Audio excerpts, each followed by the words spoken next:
Today is World Creativity and Innovation Day. The United Nations is marking the day under the theme International Year of the Creative Economy for Sustainable Development. After a year of COVID-19 pandemic, technology has played a much bigger role in our daily lives. From using online platforms to work from home to virtual classrooms, people have had to get creative in order for daily life to continue.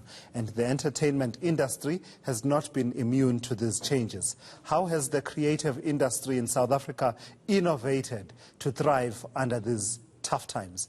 Let's discuss this then. I'm joined by Saartjie Botha, who is the director of the Toyota Stellenbosch University Woordfees. Thank you for joining me, Saartjie, and sharing your insights with me. Just tell me a bit about Woordfees 2021. I understand that you held last year's Woordfees a bit later than usual because of the lockdown and the situation being what it was. How is 2021 shaping up? Well, actually, we were very lucky. The president announced lockdown on the last day of the festival, basically 10 minutes after the last show started. So we were very lucky that we are the only festival that could present a full-scale festival in 2020. The festival normally takes place in March, and this year we couldn't do the festival due to the pandemic, mainly because of health risks, but also because of capacity restriction. And it's at the moment not financially viable to present a full-scale festival. So we've moved the festival to later in the year, and the possibility still remains that we can even move the festival to 2022. What we did a week or two ago was to have a small pop-up festival. We called it Flicker and Flash.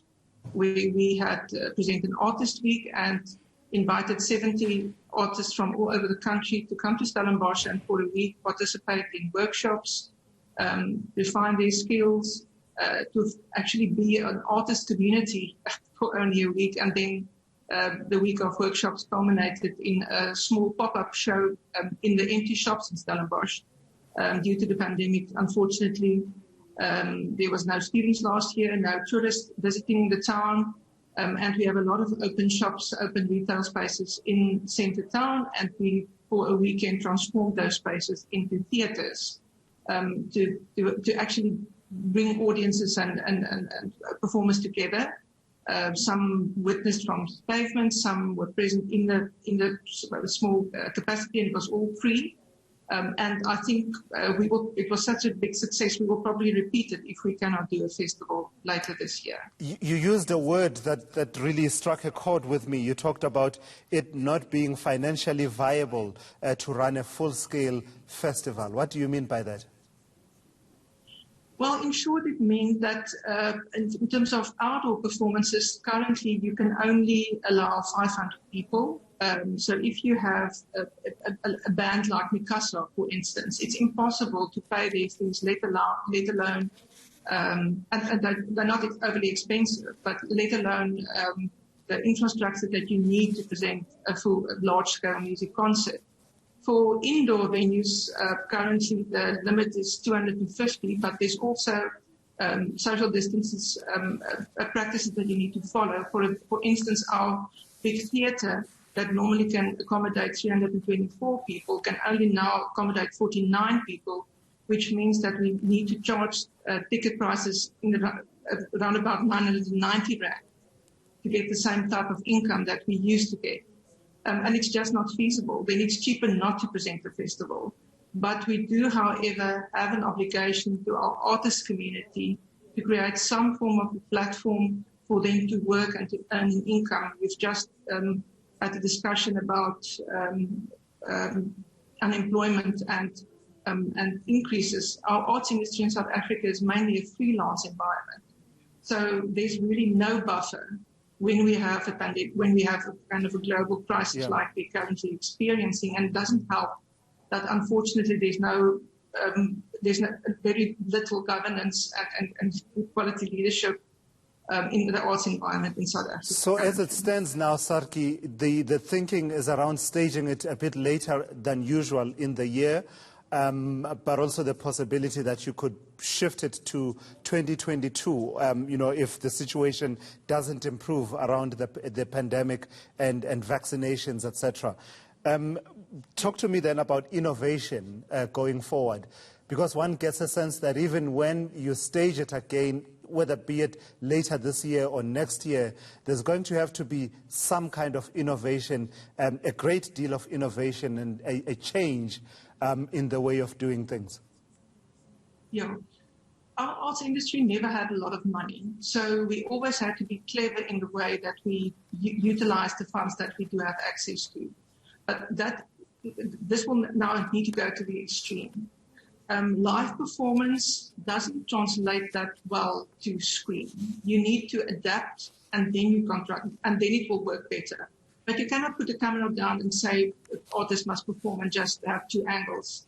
It doesn't work that way. So it asks for a complete rethink in terms of if we do virtual performances and we do hybrid models, we need to rethink how we stage, how we present it. A lot of the work that's been done in the past year that was made for online platforms, the quality was really not good, and it's because of lack of funding. And I think we must rather, my suggestion at this stage is rather to do smaller live events with all the COVID protocols in place than to go online.